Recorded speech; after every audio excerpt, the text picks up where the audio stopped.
And we are good to go. Okay, Marie. I just lost my ability to see my notes. Jay, can you switch it back? Okay, am I ready? Good evening, everyone, on this gorgeous San Francisco day. Welcome to Save Our Amazing Richmond, or SOAR, District 1 Supervisor Candidate Forum. I'm Marie Harabiel, one of the founders of SOAR and one of your moderators this evening. Welcome, Amanda, Connie, Marjan, Sherman, and Veronica. We are thrilled to have the candidates with us this evening, as well as over 180 attendees, and frankly, quite thrilled to be here ourselves. SOAR is an all-inclusive, nonpartisan group of neighbors who care about our community and our city and are working to make a difference. The initial group found one another on Nextdoor in late 2019 with the goals of 1, finding and electing an effective District 1 supervisor, and 2, actively tackling tough issues in partnership going forward. Our focus is thoughtful problem solving and ensuring that voters get real information. Our website went live April 23rd, and we already have over 200 members. We expect 500 by July. It seems we are tapping into a desire to come together to positively impact our community. We hope to bring a fresh perspective to politics as usual in San Francisco. We will be assessing the candidates tonight on their specific plans to improve our district and city. We will ask some long answer questions with opportunity for follow-up, take questions from the audience, and end with a rapid fire yes/no round before closing statements. And yes, that really means just yes, no. Thank you to everyone who has worked hard on this event, including our technology support, but mostly thank you, each of you attending tonight. Thank you for caring enough about our district and city to get involved. Together, we can fix the problems in our beloved city. A couple of housekeeping items. 1, many of you sent us audience questions today. Please post them in the Q&A box at the bottom of your screen. And 2, you are only able to see your own questions. We will be able to see all of them. And now I would like to introduce Ward Naughton, a co-founder of SOAR and my co-moderator this evening. Take it away, Ward. Thank you, Marie. It sounds like we're a startup company, co-founder. We really are pretty informal about this, folks. And I don't know if you have the slide, Jay, to put up. The first slide. This is really what we're about. And I think, as Marie said, you know, we are nonpartisan, and we're really here. We have 3 goals: to discuss detailed plans for addressing specific issues, collaborating with the candidates so that, you know, whoever gets elected, we end up working together as part of the solution. That's very important to us. And then the third is to help educate voters on where the candidates stand on these critical issues and their commitment to addressing these issues. Go to the next slide. Try to get through this quick. We're going to have a series of forums. As you see, this is the first one, which is the introductory to the supervisor candidates. We're also going to go deeper into each of the issues, which have been identified by taking a survey of residents in the District 1. So these will all be scheduled in the next couple of weeks. Hopefully we'll get them all done in June, but we'll depend on schedules. So you see, these are the topics that we have. This is all going to be posted on our website and also on our Facebook. Okay, now let's get to the fun. Today we're going to introduce the candidates. We're going to talk about who they are, what makes them uniquely qualified, and how specifically they're going to go about the job once they get elected. So to start with, let's go to the first set of questions are going to be 1.5 minutes with a 30-second follow-up. So we'll start, we're going to do this alphabetically. So Connie, you'll be first up.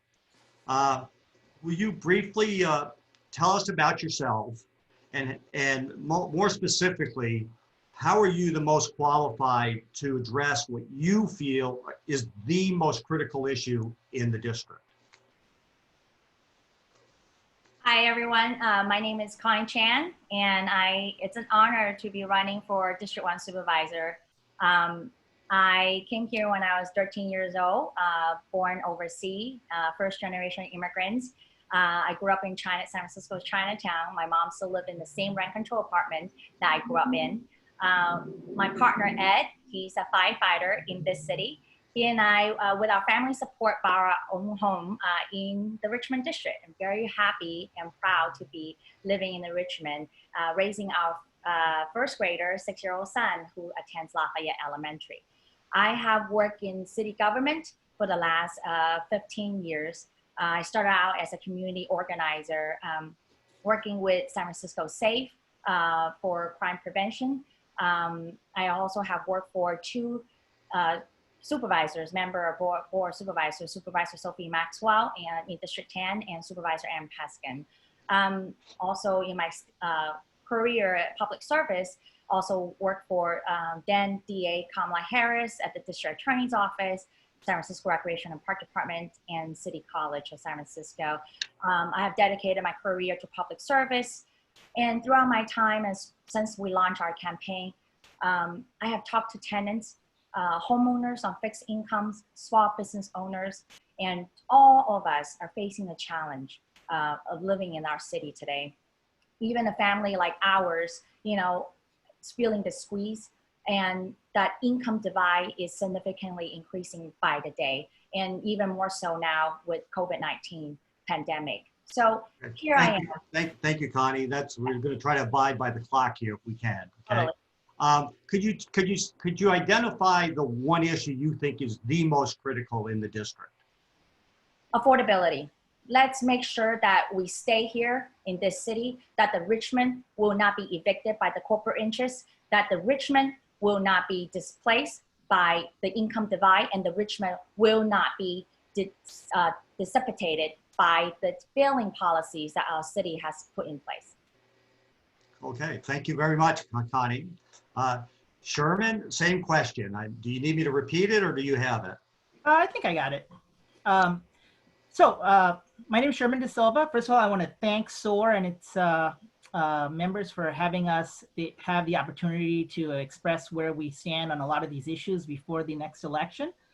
Myself, I was born in the Richmond district, and I've lived here my whole life. I work a block away in the district. And as somebody who's grown up here, I've seen the decline in the neighborhood. And I think for a lot of people, they've just come to see the problems, the trash in the streets and the roads that are not fixed and the sidewalks that aren't maintained as a norm. And as somebody who grew up in the district, I know that has not always been the norm. And I feel that these things are important. These are the most basic things that government is there for. And I just don't see them addressed every 4 years when we have an election. And I think those are the most important things that are necessary for our neighborhood, making sure that the streets are safe, that they're clean, and that the city does those basic infrastructure needs that we all pay taxes for. Thank you. Okay. Thank you, Sherman. As a follow-up, if you were elected and you had your choice of a subcommittee to be on with the Board of Supervisors, what topic would you most want to focus on? For me, probably safety. As somebody who's grown up in the neighborhood, I've seen the amount of traffic that has increased in the city. I actually saw somebody hit by a car right in front of me. So it's pretty important to me. Public safety, being able to cross the street, making sure we have traffic lights at all the intersections. That's probably something that's most important to me. Okay, thank you very much. Thank you. Amanda, do you need me to repeat the question or? No, I'm fine, thank you. Okay. Thank you for having me this evening. I'm excited to be here and I'm excited to be a part of this process. I am currently an attorney. I've lived in San Francisco for 36 years. I first lived in North Beach for 20 years, and then I've moved subsequently. I've lived in the Richmond district for 10 years. I've raised a daughter who's now in college, her second year at university. And in my career path, I have first after university, was a professional photographer. And I did that for many years and became very much more ingrained in some of the social issues that were impacting our city in the 80s, and decided I wanted to become a lawyer and advocate for different issues that I was involved in. And so I returned to school for a second time and put myself through undergraduate at Holy Names College, studying human services, sociology, psychology, and philosophy in order to prepare myself better for law school. And I attended Golden Gate University on a full merit scholarship as a public interest scholar, the first one that they offered at that public interest school. And when I graduated that year of 2000, I began my law career. Since I have been a lawyer, I've worked as county counsel in Marin County. I've worked as a public defender. I've worked in the nonprofit sector, as well as I currently have my own practice. I represent indigent people in the city, primarily youth and family, in our dependency courts, education law, as well as Thank you, Amanda. We're going to try to stay on the clock here. Sorry to interrupt. As a follow-up, what would you say is the one critical issue, the most critical issue for the district? Currently? Yep. I would definitely say the current most critical issue that we're facing today is homelessness. There has been a lot of discussion, both in our downtown Board of Supervisors, as well as our next door communication forum, discussing what the issues are and how they're impacting us. There's no doubt in my mind that's the hot button issue for us right now. Okay, thank you very much. Marjan, I think you're up next. Hello, hi everyone. My name is Marjan Philhauer. I was born here in the Richmond district. I spent a lot of my childhood on the peninsula. Attended UC Berkeley, and have worked at all levels of government. I spent many years on Capitol Hill, worked in the governor's office during the historic energy crisis. I ran my own consultancy. I was a small business owner. I've run two small businesses. One was my consultancy where I worked in local campaigns and also helped with public affairs for nonprofits. And then my sister and I, a couple years ago, opened our own retail business, a pottery and gift shop on Balboa Street. So about 15 years ago, my husband Byron and I, my husband's an educator here in the city, decided to move back here to the Richmond and make it our home. We're raising our 3 kids here. I have a son who's 13, well, right there. I have a son who's 13, a daughter who's 10, and another daughter who's 6. And my mother-in-law lives with us in our home. So we have a multi-generational household. 5 years ago, I co-founded the Balboa Village Merchants Association. This was prior to my opening my business, but out of a strong sense of community and that we really just need to support our local economy, worked with local merchants to start the Balboa Village Merchants Association. As far as my unique qualifications, I mean, I feel like, you know, so many of us are here at this amazing forum, which, by the way, getting 200 people together in the neighborhood so quickly is really fantastic, and it's no easy feat. So congratulations. But we care about this neighborhood, and you know, I feel that, oh, time's up. Didn't see that. Okay, go ahead. Actually, as a follow-up, Marjan, what would you say is your #1 critical issue for the district? I agree with Amanda. It's homelessness. I believe that we have failed individuals who are facing homelessness in the city, and we've also failed residents around the homelessness issue. And I think that is 100% the #1 issue, and it's become exacerbated in this crisis. Okay, thank you. Veronica, last but not least on this first question. Hi, so thank you very much. My name is Veronica Shinzato. And first, to SOAR-D1, thank you so much for putting this together and everyone who took the time today. I grew up here in the Richmond district, went to Alamo Presidio, George Washington High School, graduated from USF, both did my undergraduate and my master's degree there. I'm a single mom raising 2 boys. My oldest is 20, now attending City College of San Francisco, also a graduate of George Washington, and a 10-year-old who attends Lafayette. I have 2 decades of local and state experience. In the 90s, right out of college, I worked for 2 members of the Board of Supervisors, and then went off to work for the State Assembly and Senate under Senator Carol Migden. Then I went to work for Board Member Betty Yee and Fiona Ma at the Board of Equalization.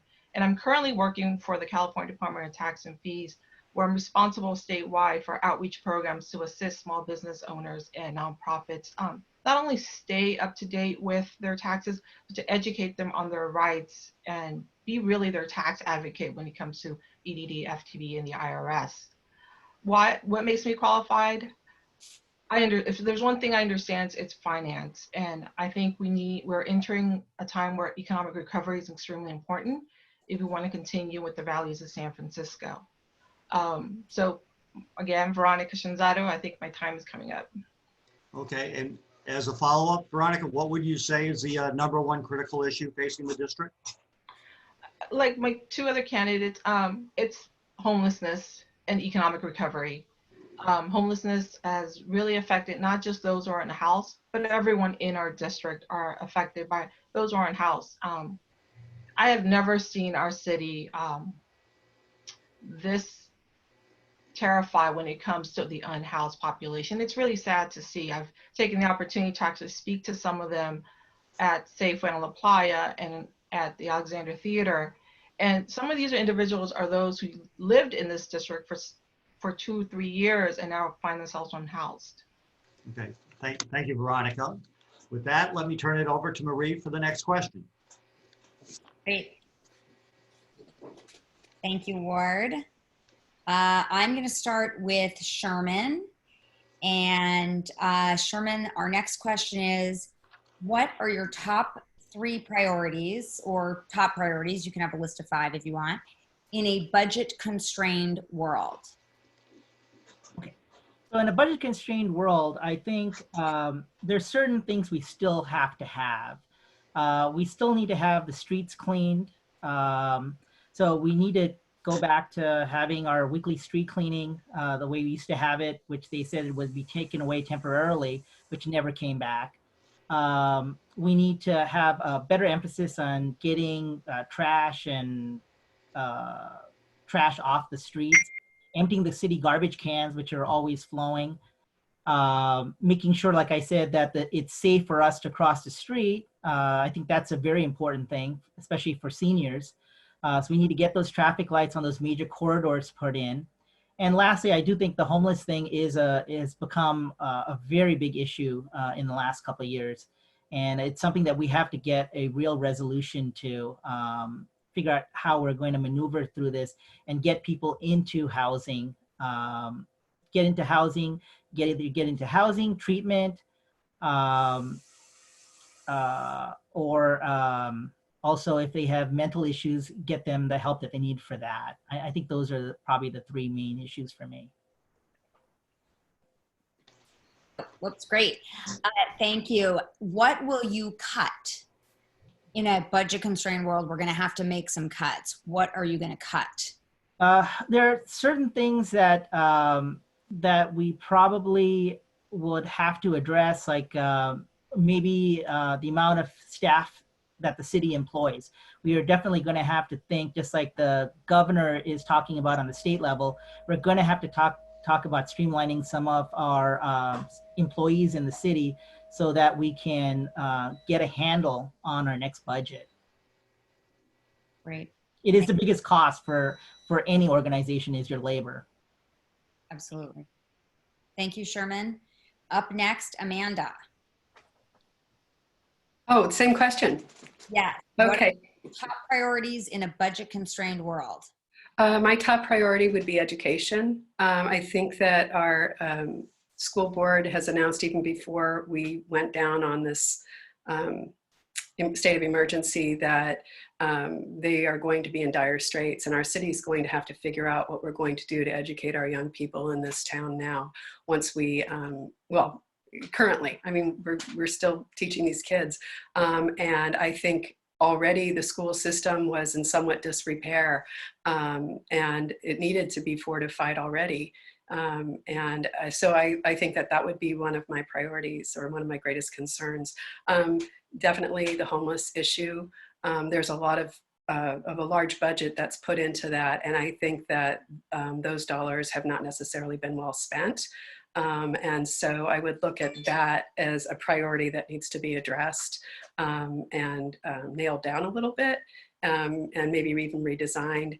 And the third thing, I would also say public safety, and I probably put that in with transportation systems, because I think that there are some of these issues that we specifically face out here in our area is the corridor, the Geary Street corridor, and the way that it's intended to be redesigned, I don't think necessarily is going to comport with public safety, because I think the rail down the middle of the road might actually cause more pedestrian injuries. So that would be my three.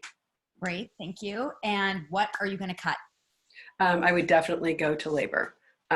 When we hit into 2008, 2009, and city budgets needed to be cut, there was a whole process by which the folks who were close to retirement were offered exit packages, and that alleviated some of the problems. And then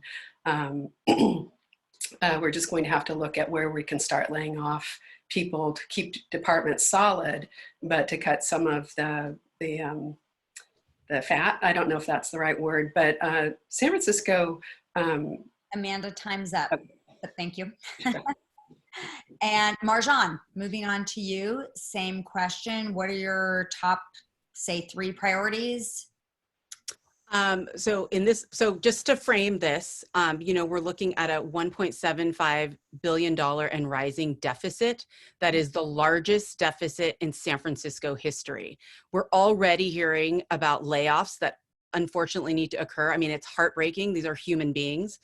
And we're also looking at where some of our weaknesses have been. So my top priority would be around homelessness. I think we need to look again at how we're investing dollars, but also make that a top priority. And then moving on to housing, where homelessness and housing are inextricably linked. Around election time, we hear a lot about 100% affordable housing and only one kind of housing. I think that's we need to reframe how we talk about housing, because part of the reason that so many individuals are experiencing homelessness is because our housing policy, there hasn't been any political leadership around that. So when we're looking at affordable housing, for example, from the period of 2013 to 2029, only 33 units have been in the pipeline. 5 were built in 2016, an election year, and 28 were procured this year, also an election year. So we're failing in that area. I'd also focus on public safety and economic recovery. So those go hand in hand, safe merchant corridors, but also supporting local merchants so that they can stay in business. I mean, as I mentioned, my sister and I own a shop on Balboa Street. We haven't been able to make rent in 2 months, and we don't know how we're going to go back to business. And time's up. Thank you. And what will you cut? In a budget constrained world, I think that looking at specific items to cut might not be the best way to take a holistic view about how we're going to move forward. While I agree with other candidates' comments and parts of those comments, I do think that everyone is going to have to feel the cuts. And that means that when we look at homelessness, housing, and public safety, those will be my priorities. However, there's no area that is really, I guess, safe from budget cuts. But we're going to have to take a holistic view and ensure that we're serving all residents. Thank you. Time's up. And Connie, you're up next. Same question. What are your top priorities in a budget constrained world? Well, my top priorities have been the same even before the pandemic and with this budget constraint, because even before the pandemic, we already was experiencing some constraint with our budget. Affordable housing, I believe that we can definitely build 100% affordable housing because voters have supported a $600 million bond last November. And that is $600 million right there to build affordable housing. And that with that same election year, that we actually have also rezoned some of our public land to allow that to occur. So we know that we have money already in the pipeline, $600 million to build 100% affordable housing. And definitely, I think that we should really make sure that small business thrive, especially in the Richmond.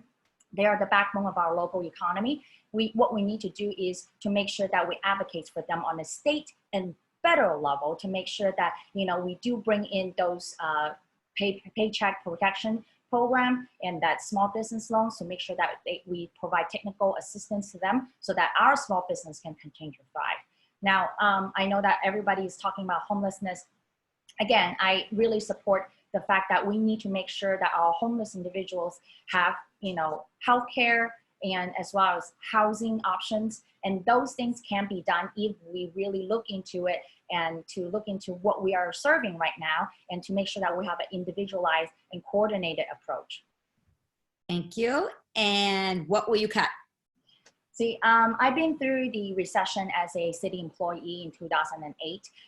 When we're looking at the budget right now, it's at $12.5 billion, but just less than 2 years ago, we're actually at $11 billion. So now we know at $1.7 billion of deficits in the next 2 fiscal years, what it really means is we have to live within our means.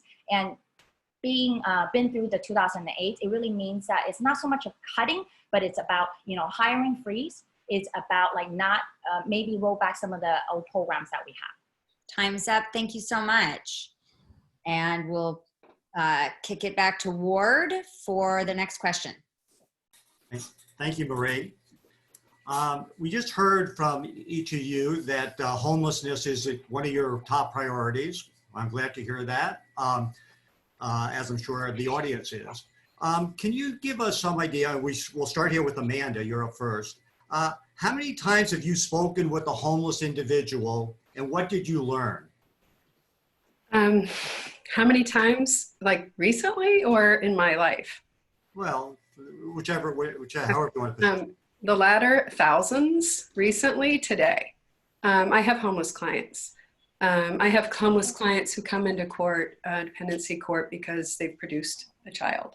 And that child is removed from the parent for various reasons.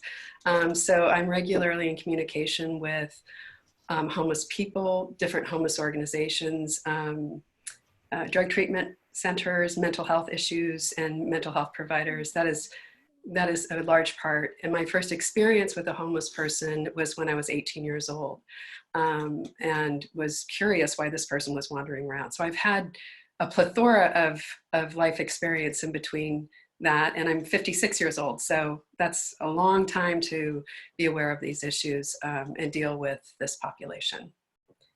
And I'm sorry, what was the second part of your question? What did you learn? But it sounds like you talked about that a little bit.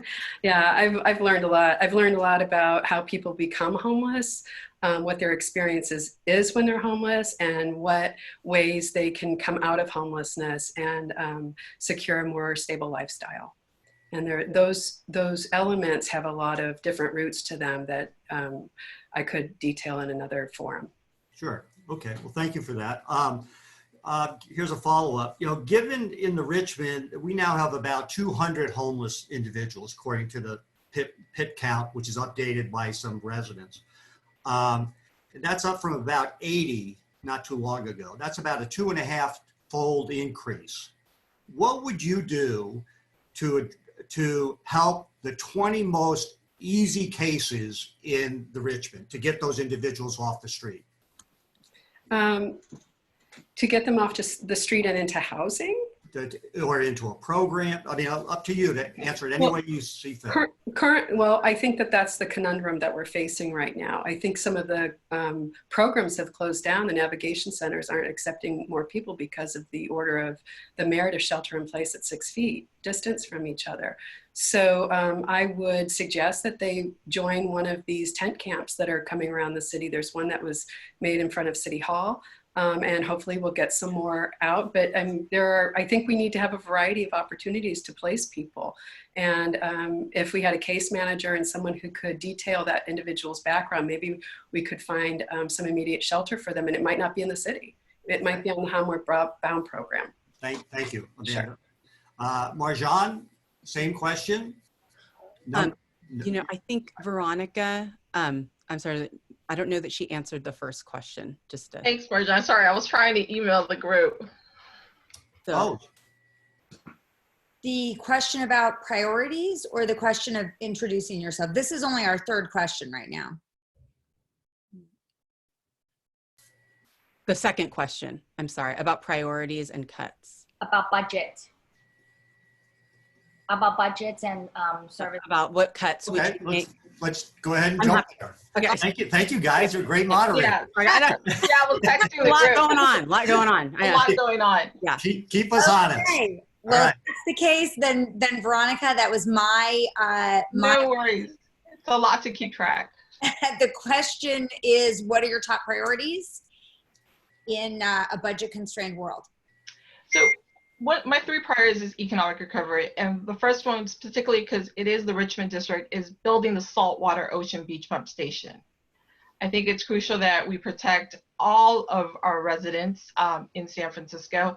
And we've had 18 firefighters who are retired who have told us if there is a large fire, the Richmond district will not be protected. And that's just unacceptable, especially as we're dealing with COVID-19. We see what a disaster can do to us. I want to make sure we protect the Richmond district for generations to come. Second is, you know, I'm a business owner. My parents have owned a restaurant since 1989. I've had one since 2011. And businesses are suffering. They're struggling right now.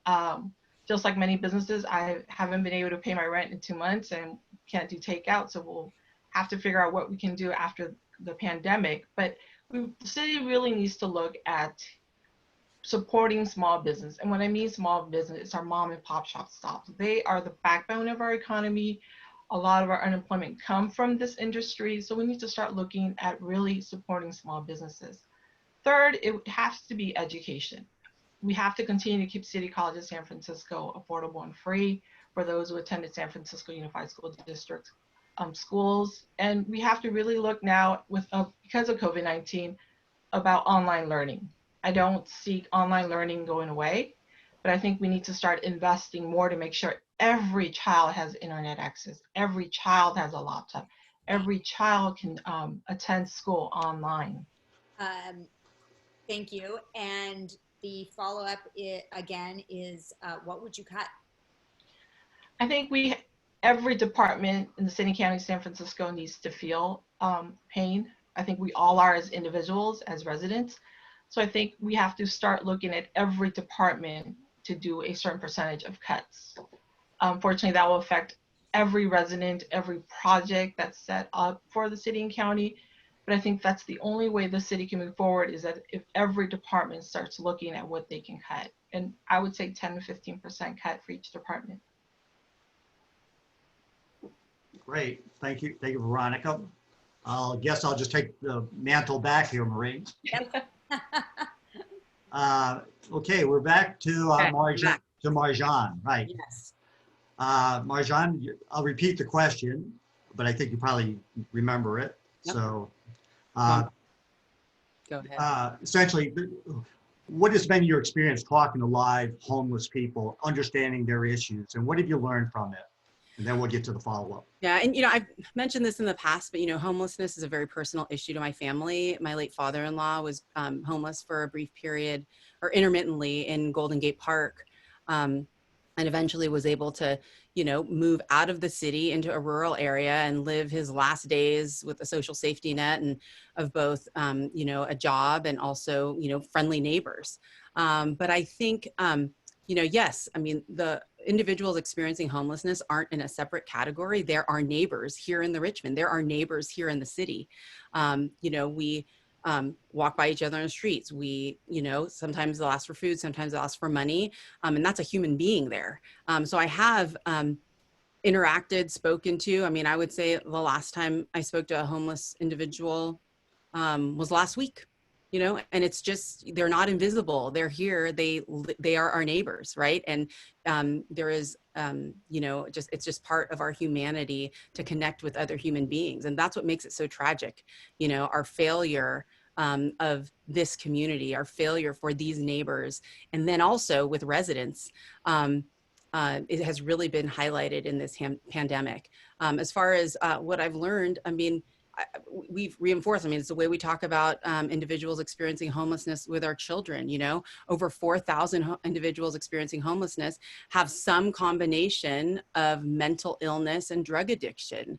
You know, we need to strengthen our conservatorship laws. Like we're not, oh, time's up. Yeah, that's great. Let's do a follow-up on that. Going back to the numbers, because we tend to be pretty metrics driven in our group. Getting back to the numbers, say we have about 200 people on the streets. Let's say that there were 20 of those who had some combination, either of mental illness, severe drug abuse, or down on their luck. But say that we had to get 20 off the street by next month, and there was no excuses. How do we go about doing that? Well, just to preface my answer on that, I mean, we as a society, and this is what the tragedy is, right? When someone has dementia, and there have been members of my family who have dementia, they have dementia, we know it's not going to get better, it will get progressively worse, and we support them. It's a medical issue.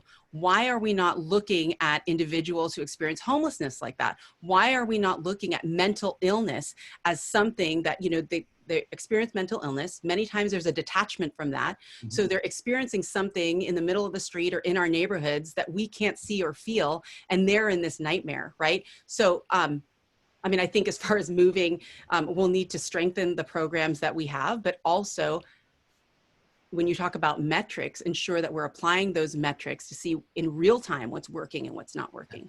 Thank you, Marjan. Yeah. I'm sure we'll revisit Get back to it. Yeah. Veronica, same question. Veronica, I think you're on mute. I'm on mute. Can you repeat the question, please? Sure. How many homeless individuals have you spoken to, and what have you learned from them? Then we'll get to a follow-up question.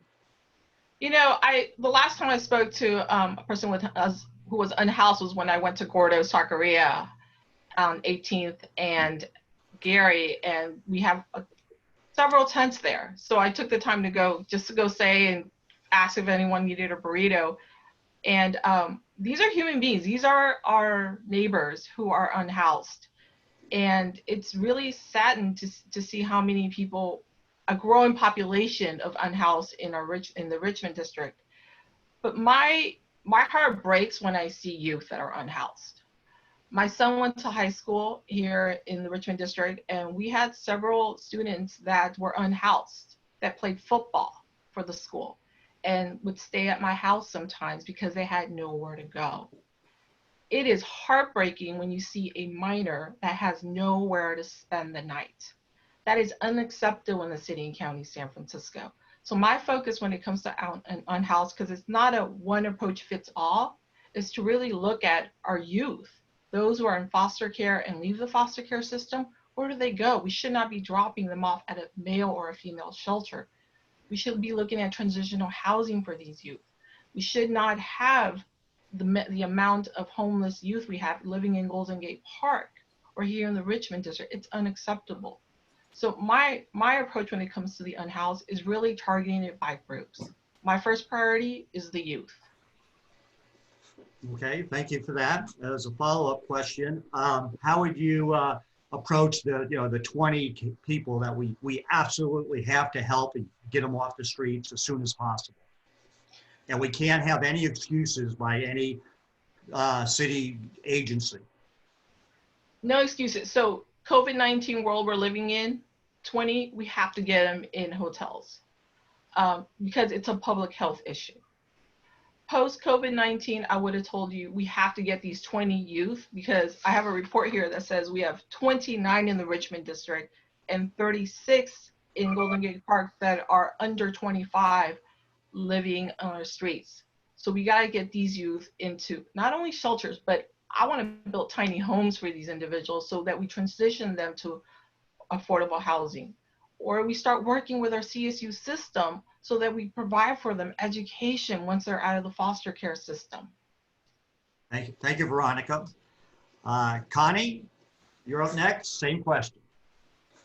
Throughout my time in public service, working as legislative aide in different departments, especially the DA's office, definitely have encounter homeless individuals in all range. And what I really have learned is this, that, sometimes an individual, just down on their luck and lost a job and then lose housing, it's a traumatizing experience, and they may not really be having this mental breakdown or anything like that just yet. What they really need is job training, help them retool their skills so that they can land a new job, temporary or intermediate shelters so that they can actually have a safe space, and some meals that they can just sustain for some time, and then they can get back on their feet and get back and be a functional member of our community.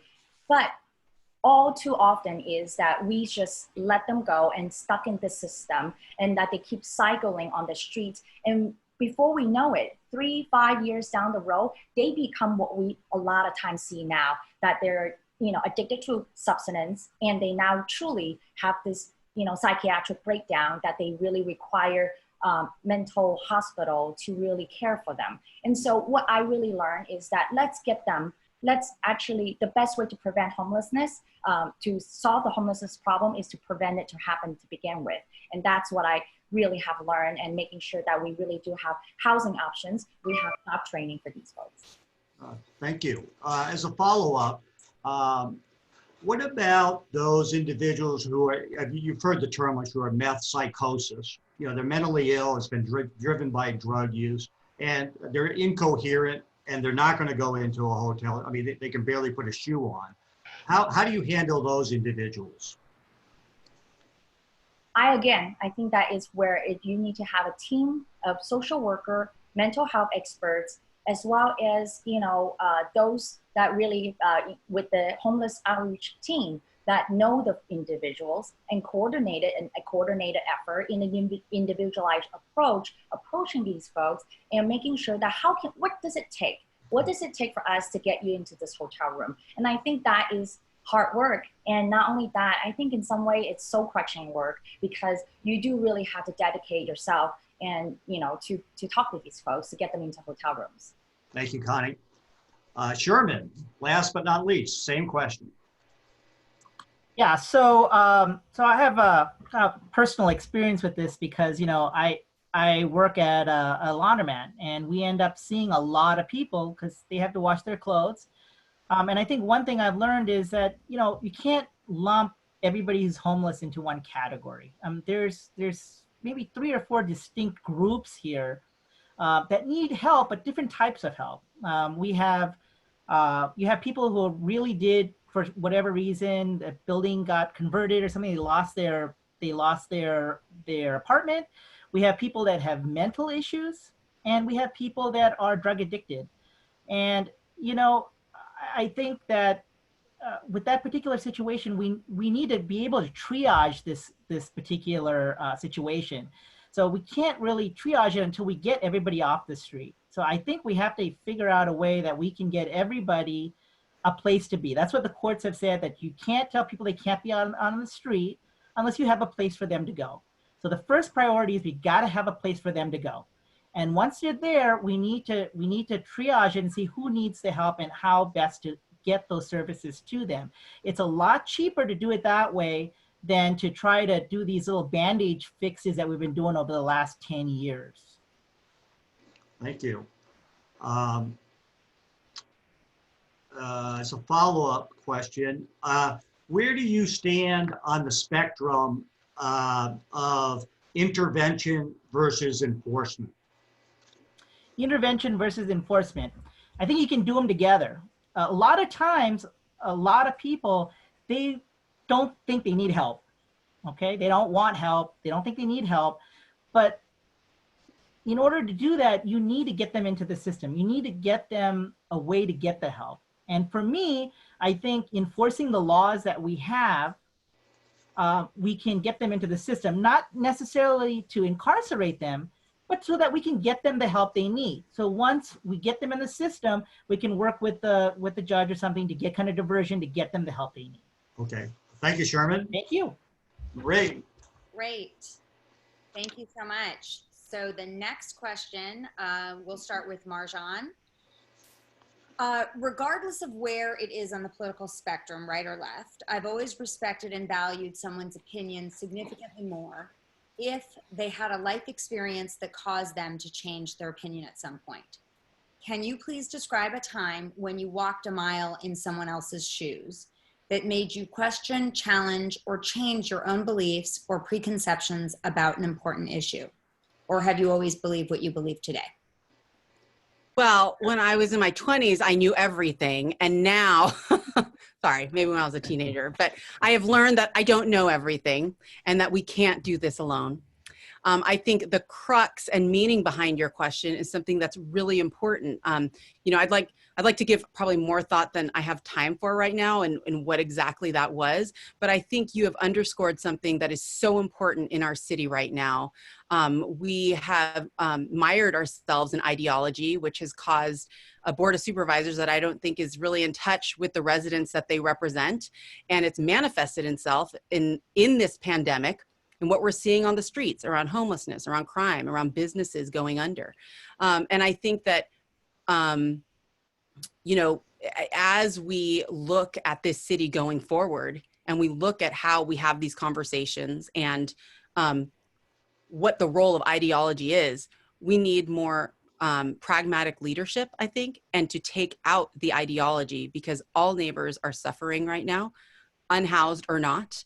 And I think that our leadership hasn't really done a good job of walking in someone else's shoes. I mean, I bring my own personal experience and professional experience to the table. I know what it's like to be a struggling small business owner. I know what it's like, you know, to care for an elderly loved one in our home. But I think that experience isn't all encompassing of all the other experiences. And I think having an open mind, which is what your question underscores, it's what's critically important. Great, thank you. And as a follow-up to that, what is one thing you might have done differently in the last, if you were on the Board of Supervisors over the last 4 or 8 years, that you would have done differently that you think would have put us in a different position today? I think we need to have a really frank conversation around housing and homelessness. I mean, I think, you know, I recently wrote a piece on Medium that's on my website and also on my Facebook about, you know, going back to 100% affordable housing. I am for 100% affordable housing. I am 100% for 100% affordable housing. And we've taken steps like the $600 million housing bond, which will create about 2,500 units of housing. But guess what? We've been underbuilding for decades now. And that takes political leadership. It takes community leadership to really, bring that to the table. Thank you.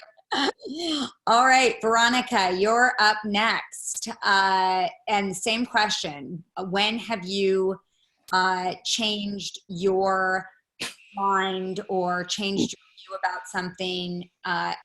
Veronica's up next. Can you hear me? Yep, there we go. Great. Thank you. Sorry, do you need me to repeat the question? I'm sorry, I think I cut you off. No, do you need me to repeat the question? No, thank you. I've learned that I know nothing and that I learn from everyone that I talk to about the important issues, not only in our district, but in the city. You know, as a small business owner, I thought I had all the questions prior to COVID-19. My family was doing well. You know, we're finally making a buck, and COVID-19 occurs and we're in the red like everyone else, including the city and county and the state. So I've learned that the best way to learn is to speak to everyone. Learning right now from everyone here. So the one thing that I have to say that I've learned that I didn't know was how hard it is to teach your kids. How hard it is to be a parent, a working parent, and having to teach your 10-year-old math. So when it comes to teachers, thank you so much for what you do every day. I did not understand how difficult it was, and I don't know how you teach 20 plus kids when I can't teach one. So I think we need to start reinvesting in our first responders. That includes our teachers, and providing affordable housing for our teachers, and really come to terms with the fact that COVID-19 has really taught us that we weren't prepared. And we need to start preparing for the unexpected. And I go back to the saltwater pump station. We need to start preparing for the unexpected. that's what I've learned, is that our leadership at City Hall needs to be more proactive. And that includes at the state and federal level. And that includes, really preparing for the unexpected. And I keep repeating that because I want to really start building saltwater pump stations so that if a fire occurs, my house, your house, my neighbor's house don't burn down. Veronica, time on that. As a follow-up, what is something you would have done differently that the current board, or say over the last 4 to 8 years, the board has not done?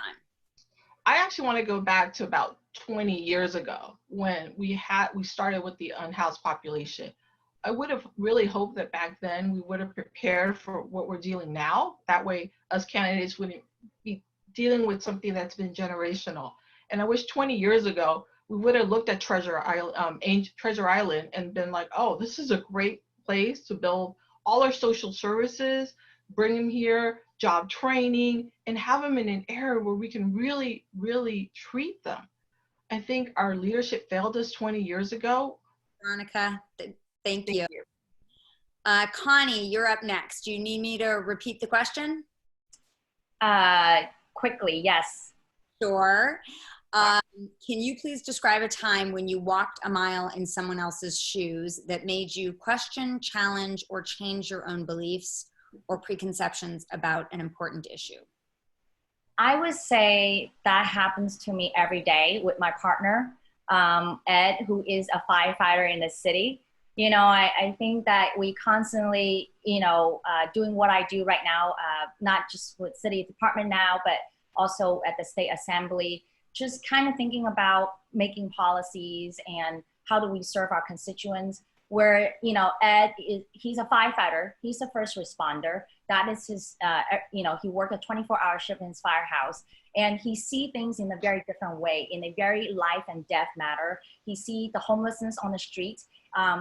Whereas I am sitting in an office, now from home, try to tackle these issues for our constituents. So I want to say, when I do visit him in the firehouse, when I do see him, when he comes home and talk about his work at the fire station and his dealing, and it really teaches me a lot about what it means to be first responder and tackling issues firsthand, and that he can't run away from it, right? Well, in fact, he runs towards it, where I would probably run away from the fire. Actually, I do run away from the fire. So that in itself really helps me understand what it means, not necessarily in his shoes, but just through his work, I learned more about what it means to tackle our city's operation, homelessness, and other issues, life and death issues on a daily basis.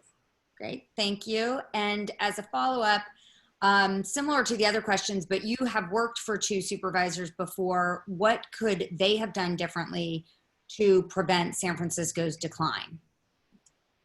Yeah, I think that let's also not forget that besides the board supervisors, which I think in this pandemic, it really shows that, we also have a mayor, who is in charge for the last always, in our budget, and today is $12.5 billion budget. And as we're increasing the budget spending, then we should also hold our mayor accountable about how are we spending our money. And I think that you see a power struggle you do, in this pandemic, especially, where the mayor does have the executive power. So I would say it's the check and balances that we need to do more. Thank you. Sherman, your turn. Do you need me to repeat the question? No, I think I got it. Well, like I mentioned earlier, for me, the turning point is when I was driving down Gary and actually seeing somebody hit by a car right in front of me and not being able to do anything, and watching somebody hit by a car. I mean, it just changes the way you look at everything. And for me, I always knew that the streets and stuff were not safe, but to me, I think that is the quintessential thing for me. When I saw that, I said, this is something that got to change in our neighborhood. Thank you. And the similar follow-up questions to others, what would you have done if you had been on the Board of Supervisors the last 4 years, the last 8 years, that could potentially have prevented some of the problems we currently have? So the most recent problem that we have currently is the problem that we have with the people that don't have a place to be right now during this COVID-19 issue. But this issue didn't spring up overnight. This issue has been going on for the last 12, 20 years. The problem is it wasn't in our neighborhood, it was on the other side of town, downtown. And we didn't see it as much down here. But you know, these problems that exist in certain areas of the city will eventually end up in all of our neighborhoods. So when they're in some areas, we need to address it early on. Thank you so much, Sherman. Amanda, you're up next. Right. One of the experiences I had in my life was being racially profiled when I was in Montgomery, Alabama, about 20 years ago. And prior to that, I grew up during the civil rights movement in St. Louis, Missouri during the race riots. And we lived very close to where multiple buildings were lit on fire and people were out in the streets fighting. And it was really a horrible experience. And I grew up with a lot of information around what it meant to be poor, to be Black, and how the world affects that population. And the gift that I have being Caucasian and living and being raised in a middle-class family, but I always had my eye towards civil rights and hence the work that I do now. And the experience I had in Montgomery is that we were pulled over and told by a police officer that we had drugs in the car. And I was afraid of being, having drugs planted. And I was afraid of being searched, and it was a very humiliating and scary experience. So that really gave me a lot of insight to what it feels like to be that person that's targeted, and fear for my life. I didn't know what was going to happen to us. And I was with my husband at the time, who's not Caucasian, and it was quite an experience. So that was my life-changing experience, to really be able to feel. Thank you for sharing that. As a follow-up question, to sort of shift a little bit from that very personal story, same as the others, if you had been on the board of supervisors the last several years, what would you have done differently that could have potentially saved us from the crisis we're currently in, aside from COVID, obviously? I'm going to share Victoria's position in terms of what's happening out here in the Richmond district in terms of lack of fire protection. Our Board of Supervisors did not usher in any propositions that had very specific language to provide us for the pipeline that we need, for the high water pressure system that we need in order to protect ourselves should we have a tragedy out here and a fire lights. We don't have that. The last proposition, that bond that we passed on March 3rd, is going to provide that. Time's up. Thank you. Thank you so much. And I believe, unless I missed anybody, we're back to Ward for the next question. Yeah, guys, in the interest of time, let's just make this a 1-minute response with no follow-up, okay? Because then we're going to get to some audience questions. We live in the epicenter of technology and innovation. We also have significant amounts of capital and very smart people who want to be involved. Can you name 3 specific things you would do to harness these resources in partnership with private industry? And please feel free to name names in terms of companies or whatever. We'll start with Veronica. Oh, we absolutely live in a city where technology is the center of the United States. And I would hope, and I think we've seen it in the news, but I would like a better partnership with these tech companies and education.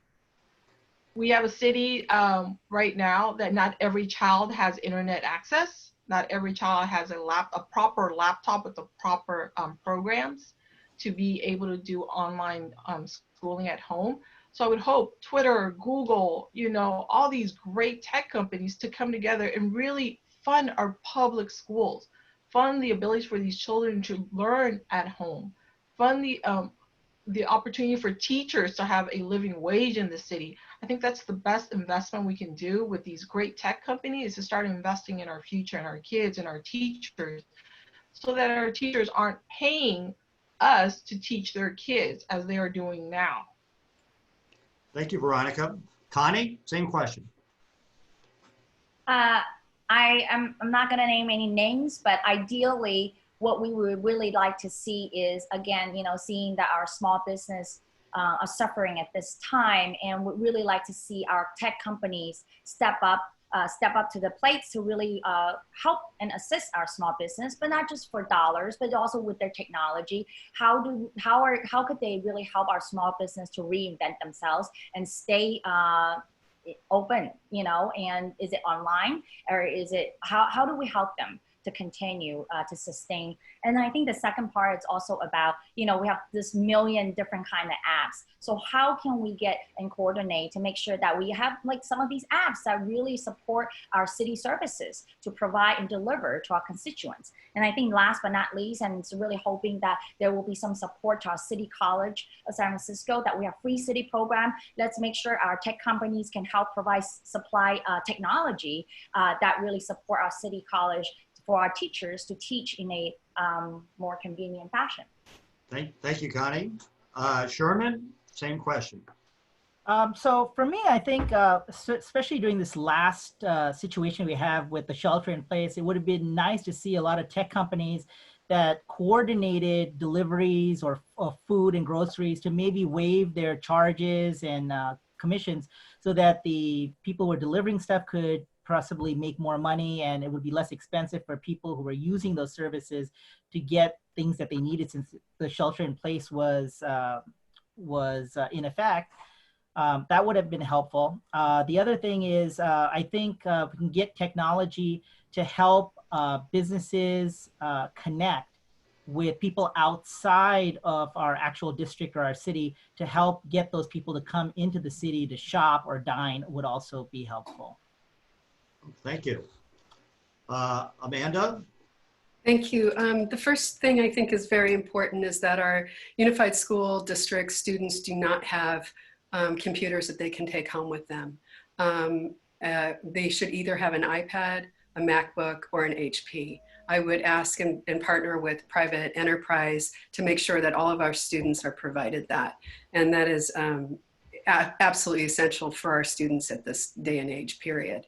The second thing I would do is try to get tech in our courtrooms. We're now operating on a very ancient phone system. When we call into our cases telephonically, it's very hard to hear. We don't have video ability in our courtroom either, although our surrounding counties do. And finally, we don't have the ability to e-file our motions or to receive motions. This is a huge difficulty in maneuvering our court system, which has come to a screeching halt and is an essential service.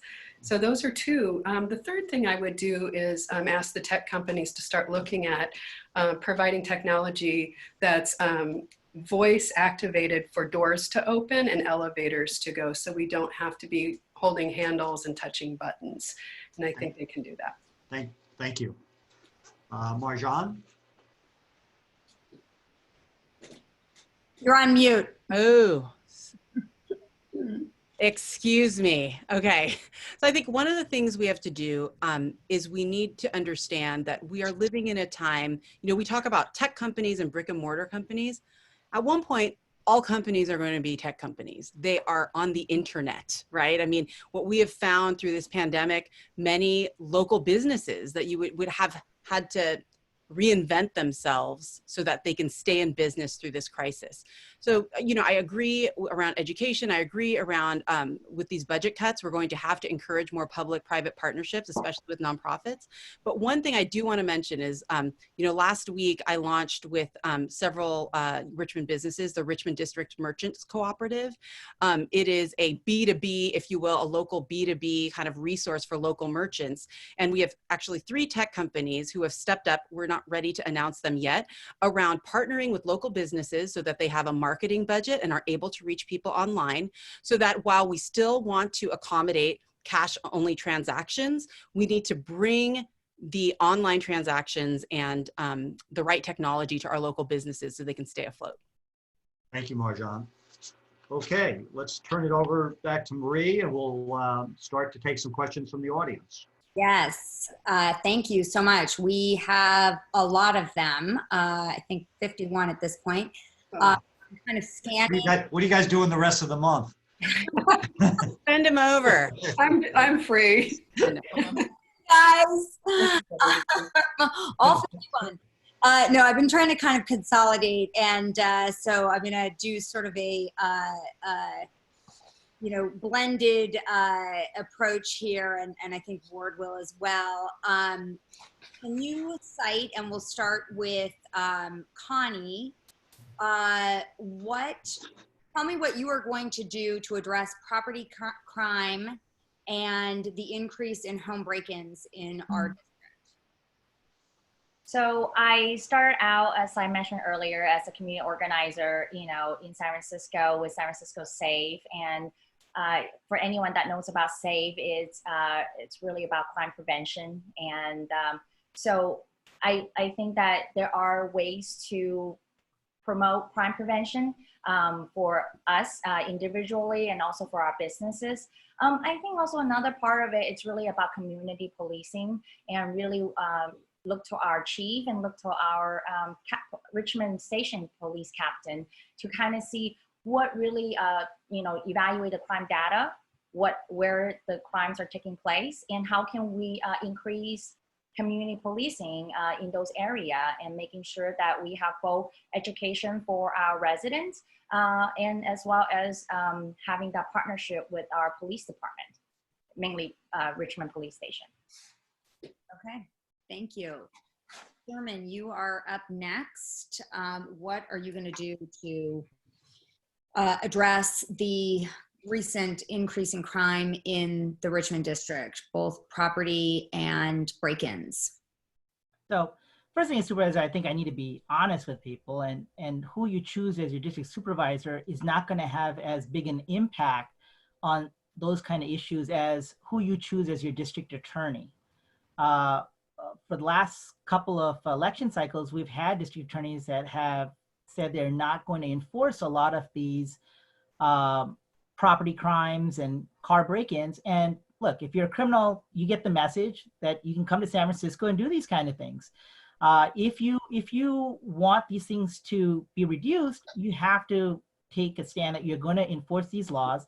And as supervisor, I would want our district captain in the police department to enforce all the laws and send them to district attorney, even if the district attorney chooses not to prosecute them. That's what I would do as supervisor. Thank you so much, Sherman. Amanda, you are up next.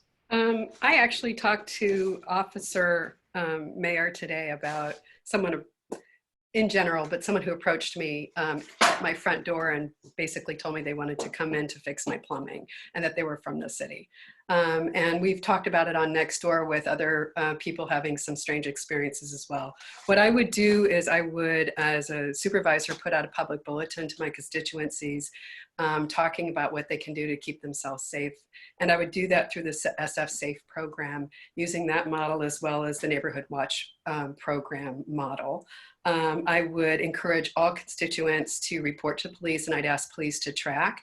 And in terms of the Autobergs, I would ask the district attorney to start creating sting operations, especially along the Fulton corridor next to Golden Gate Park, which I hear is a hot spot, if he hasn't already started to do that. And I would follow through on every single Autoberg in my community to make sure that we're doing what we can to pull the video off of the buildings and identify people and get that handed over to the police. It's very effective.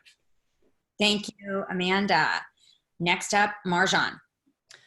So I support the hardworking men and women in our local police department. I think Captain Jean is an incredible leader. And, I was lucky enough a few years ago to actually go on a ride along in our neighborhood. And when you hear the calls that come in, our police department is stretched thin. I think that we need a multi-pronged approach with this. I mean, Sherman's right. I mean, it's really about around the district attorney. However, as supervisor, there are things we can do. When I was president of Balboa Village Merchants Association, one of the things we started was bringing in the Neighborhood Watch program to see how we can expand that in the merchant corridor, but also in the residential areas.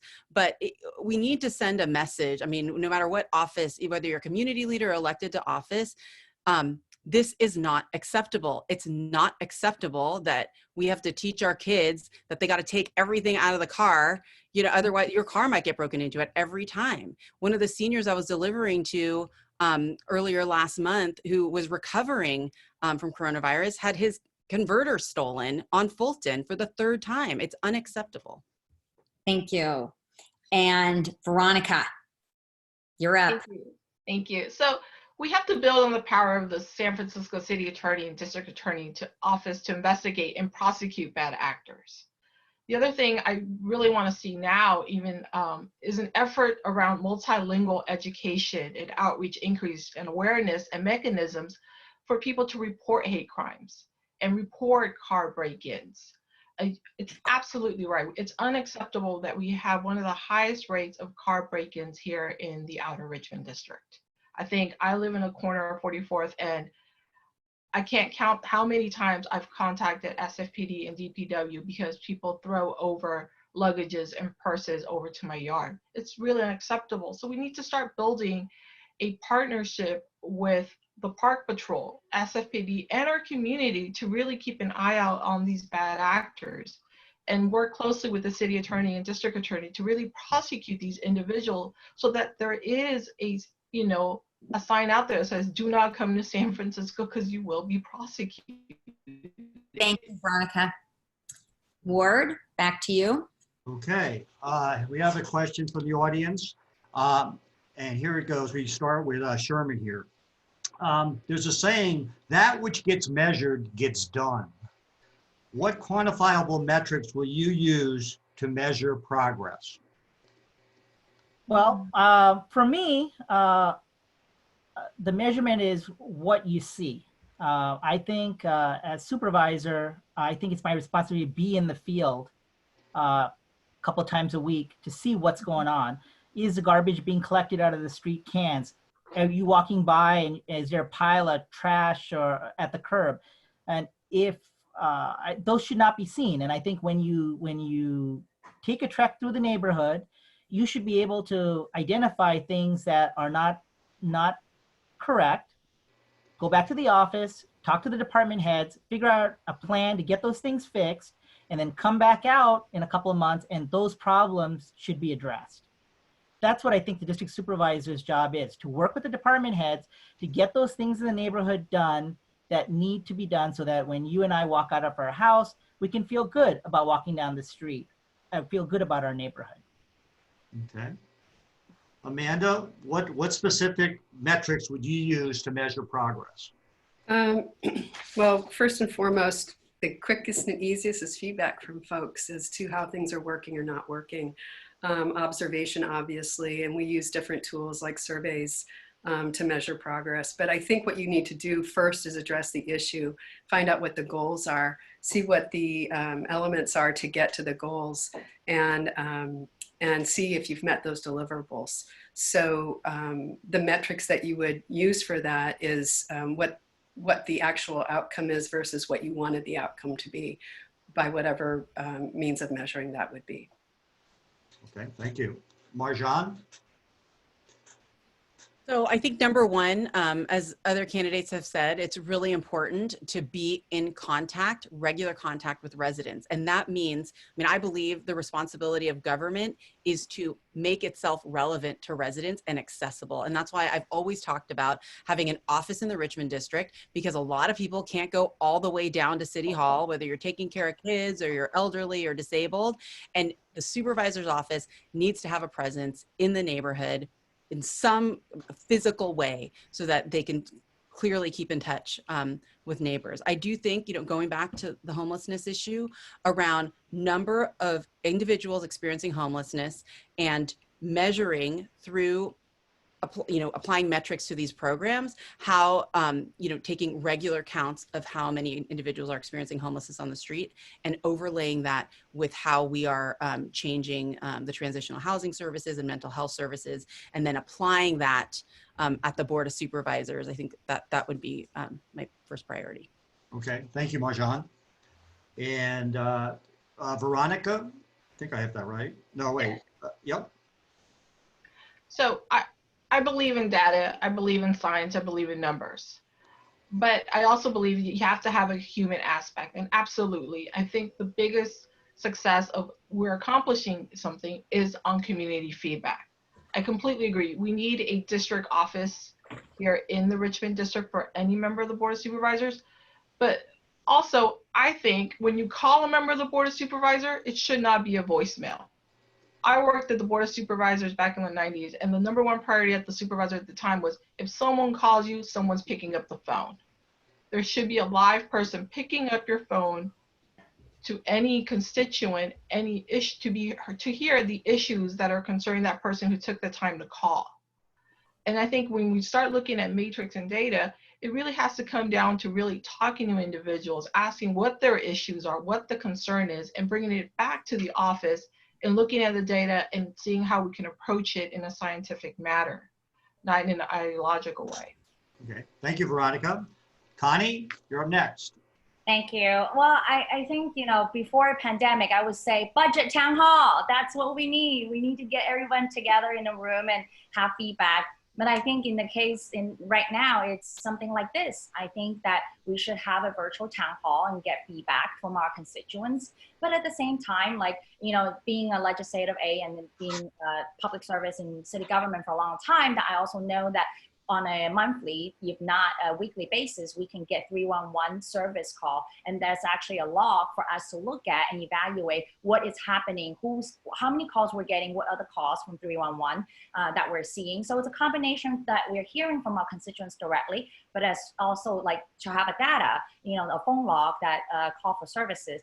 And also another metric for success and whether we're doing well or not is also the audits. The audits that we need to have from the controller's office to make sure that our city departments are doing their jobs, as well as, you know, elected officials. So how are we doing? I think those are the three components that we can look to for a matrix. Okay, thank you, Connie. Sherman? I think you asked me that one already. Oh, I did already. Answer it again. I'm just kidding. Yeah. Let's take it and see if it's the same answer. Okay. All right. Okay. With that, I guess, I mean, we got everybody, right? Unless I didn't miss somebody. Let's go now to the yes/no lightning round. I think we still have about 20 minutes left, 10, 15 minutes left. Ward, I was going to ask one more audience question. Oh, you are? Well, go for it. Let's see. How about assuming the current board passes the measure to use rec and park land as homeless encampments, what will be your plan to return those sites once the pandemic emergency has ended? And we start with Amanda. So I don't believe that Park and Rec needs to actually be legislated or commanded to provide its lands to our city. I understand that the mayor herself can commandeer that land. It's our own land. So I understand that Park and Rec is creating a list of prospective proper sites that aren't currently being used, but I don't think that, that we need to actually legislate that issue at all at this point. And what would I do when it's time to return the property? I think that we need to replace those people that are on that land into a different forum, be it parking lot A down south of the Giants Stadium or out next to Candlestick Park, or other places of land that they can go short of, and unfortunately, if we don't have any other alternative housing for them. Thank you, Amanda. Marjan, you're next. If the board passes this, and I realize there was a little bit of a shakeup today and what's going on with that, but if this does happen, what's the plan for returning the park to the citizens of San Francisco? Well, I think that's a very good question. I do not agree with going straight to park and rec land to house our individuals, our neighbors who are experiencing homelessness.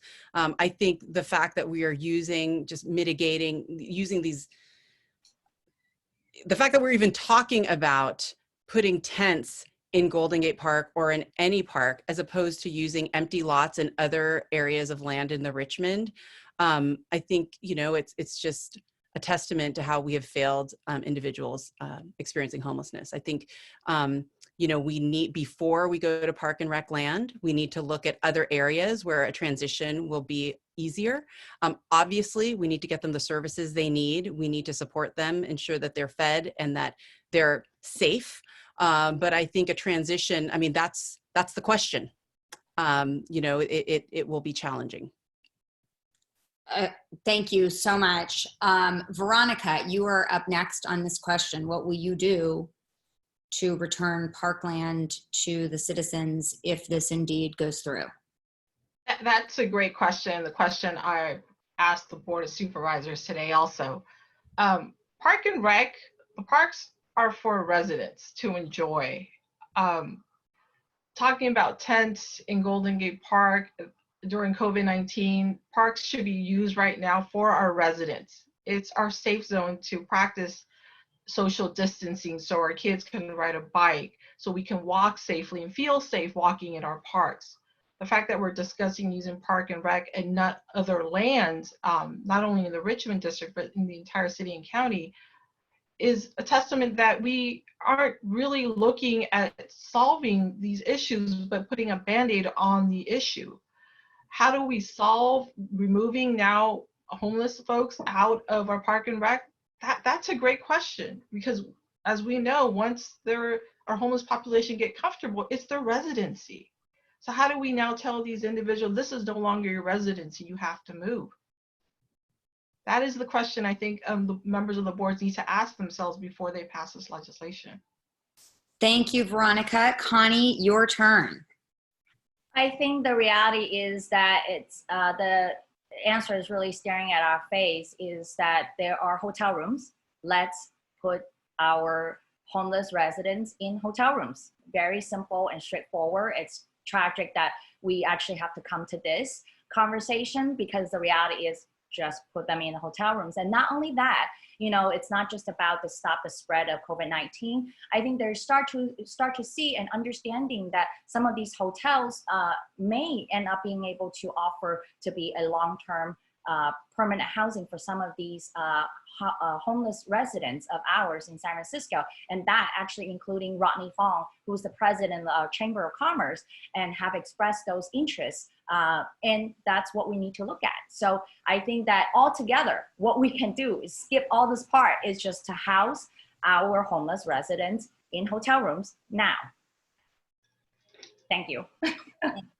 Sherman, you're up. What do we do if we put encampments in the park? How are we going to turn that around after this pandemic? Okay. So I'm going to answer the question directly.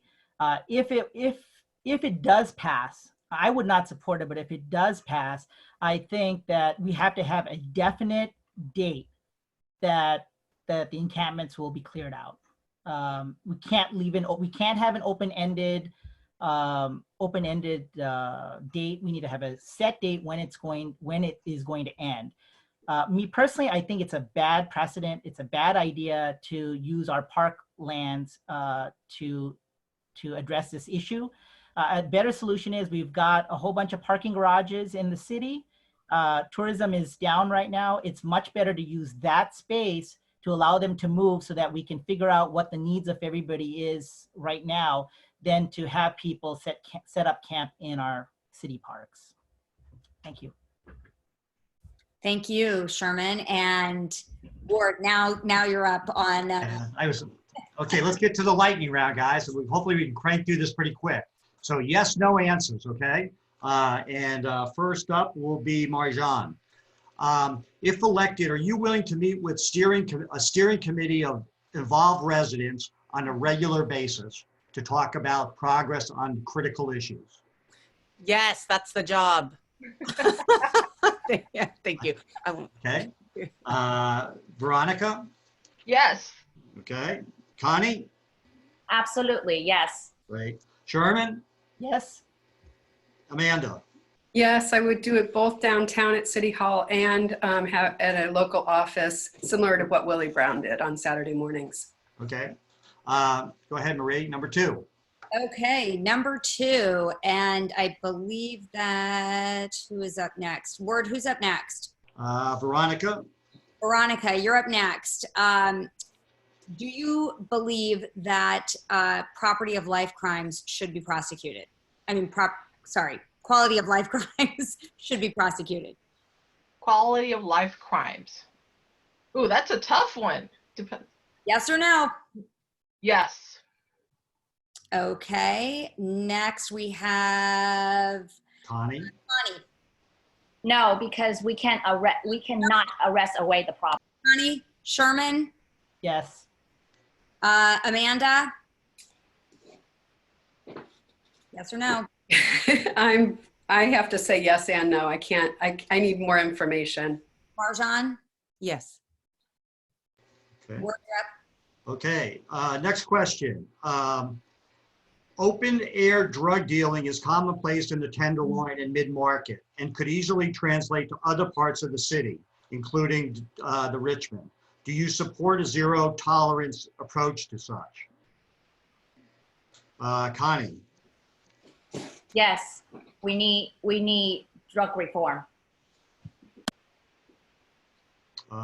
Sherman? Yes. Amanda? Yes. Marjan? Yes. Veronica? Yes. Great. Okay, do you feel small business needs regulatory relief from the city? And Sherman, you're up first. Yes. Next is Amanda, Yes. Marjan, Yes. Veronica, Yes.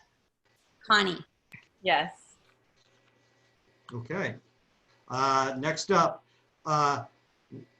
will you agree to specific metrics related to reducing homelessness population in the Richmond in D1? I mean, in D1. Let me say that again. Will you agree to specific metrics related to reducing the homeless population in District 1? And first up is, what's it, number 18? Amanda, Yes. Marjan, Yes. Veronica, Yes. Connie, Yes, to a feasible plan. Sherman. Yes. Great. Okay. Question 19. Given the looming budget deficit, do you think we should proceed with the Geary BRT project? And we are starting with Marjan. We're still in yes, no? Yep. Oh, okay. Well, yes. You believe we should proceed? Okay. Yes. I mean, there's more to it, but yes. Veronica, Yes. Connie, Yes, but to mitigate community impact. Sherman, No. Amanda, No. Ward, you're next. Oh, you got Marjan. Oh, you already got her. Okay. Question number 20. We are doing closed streets for walking. Would you be willing to try out a closed street for dining, where, say, a street was partially closed off for restaurants to set up tables in the street where social distance is easier to accommodate? Start with Connie. Yes, if the neighbors and the merchant agree. Wait a second. Okay, we got Connie. Veronica. Yes. After a good cleaning of the streets. Sherman. Yes. Amanda. Absolutely yes. Marjan. Yes. Okay. Do you believe that violent criminals should be incarcerated? And we'll start with Sherman. Yes. And Amanda, Yes. Marjan, Yes. Veronica, Yes. Connie. Yes, but we need reform. No, no buts. Yes. Okay. Next question. Homelessness. Should there be a navigation center in the Richmond district? Start with, actually, we jumped ahead. We'll start with Sherman again. Yes. Amanda. No. Marjan. Yes. Veronica. Yes. Connie. Yes. Okay. And the last question. Go ahead, Marie. Will you propose and support increased hiring for SFPD? And we'll start with Amanda. I'm sorry, can you repeat the question? Will you support and enforce, will you propose and support increased hiring for SFPD? Absolutely. Marjan? Yes. Monica? Yes. Connie? No, not with budget deficit. Sherman? Yes. Okay. I think that's a wrap. I think, well, and now we'll go to closing statements. So let's see, Ward, whose turn is it to start? You can start with, let's go from the beginning. Start with Connie. Well, thank you. Thank you for having me tonight. I really appreciate the opportunity. I know how the hard work that you have put together. And it's amazing that you put together like 180 residents of the Richmond, and this is like a great opportunity for us to communicate. And I really appreciate that, like how open you also are, you know, asking the questions. I know that maybe we may or may not agree on a lot of things, but still you have been so kind and friendly and allowing us to answer the questions. So I really appreciate it. And what I really believe is, though, I do believe what both of you have said at the beginning. You are nonpartisan, and that we're all here because we all love the Richmond and we love San Francisco, and I'm here and look forward to working with you no matter what the capacity is, and so happy that we're neighbors. So I really thank you. Thank you, Connie. Thank you. Next up is Sherman. So I want to thank SOAR, thank Marie and Ward for having us here. It's been an honor. Government's first job is to take care of those key essential things that we all need in the district. If elected, those are the things I'm going to focus on, making sure the streets are clean, making sure that it's safe to cross the street. There's always going to be tons of things that are important that need to get done, but if you can't get those basic things taken care of, then it really puts a down on all the other stuff. So if elected, those are the things I'm going to focus on. We've had a lot of politically connected people in the past, but you know, these basic things never seem to get done. If you want them to get done, please consider me this November. Thank you. Amanda? Amanda? Yep. Thank you. So my experience is a little bit different from everyone else's in that I have worked in government in a different capacity over the years, and I haven't been involved in political life directly. But I think I have a unique set of skills, experiences, and education. And I also feel that given my unique position, that I would want to bring all sides of our political bodies to the table and collaborate on these critical issues that are before us. And I feel that I'm well suited and uniquely positioned to do that. And I would ask for your vote in November. Thank you. Marjan? Thank you all for having me tonight. You know, I think as we look to November and as we have more and more of these conversations, I think it's critical that we look at what kind of leadership we as neighbors want, need, and deserve in this district. I think over the past 20 years, you know, with every election, the conversation kind of flares up again, but things aren't changing. And we're entering a period of a recession. We're entering a period where people are going to be hurting even more. There's so many shared experience that we, not only as candidates, but as neighbors are experiencing. And I think we need to break away from the status quo and do something different, because the definition of insanity is doing the same thing over and over and expecting a different result. And we can't expect different results, much less results, unless we lead and include the community in those conversations so that our kids, our grandkids, our seniors can continue to live in this neighborhood and be a part of what makes the Richmond so great. Thank you, Marjan. Marie? No, me.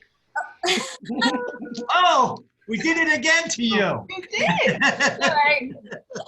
Sorry, Veronica. No worries. It's been a long night.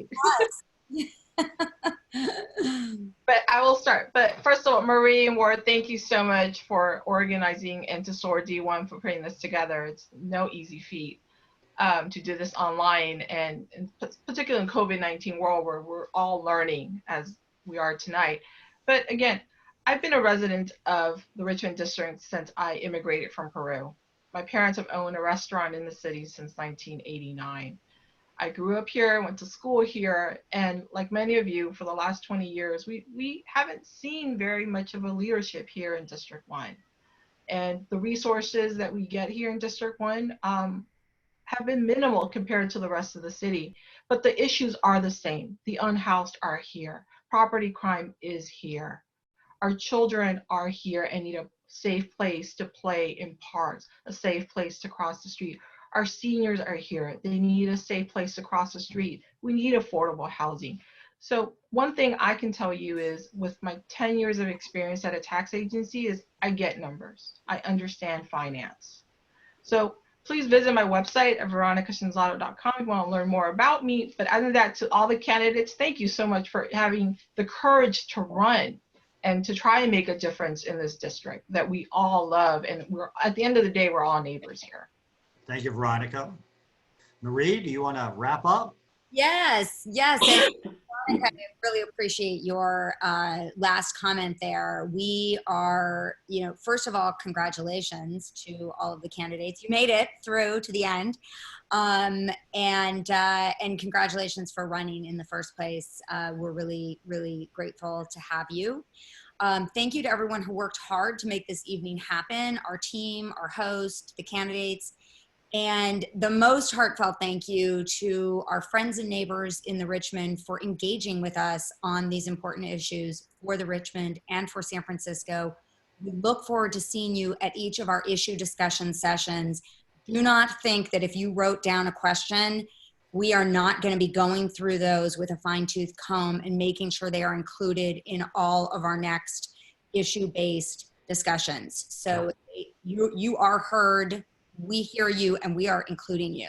And we hope that you will come back and be part of it live like you were tonight. So thank you and good night. Thank you all.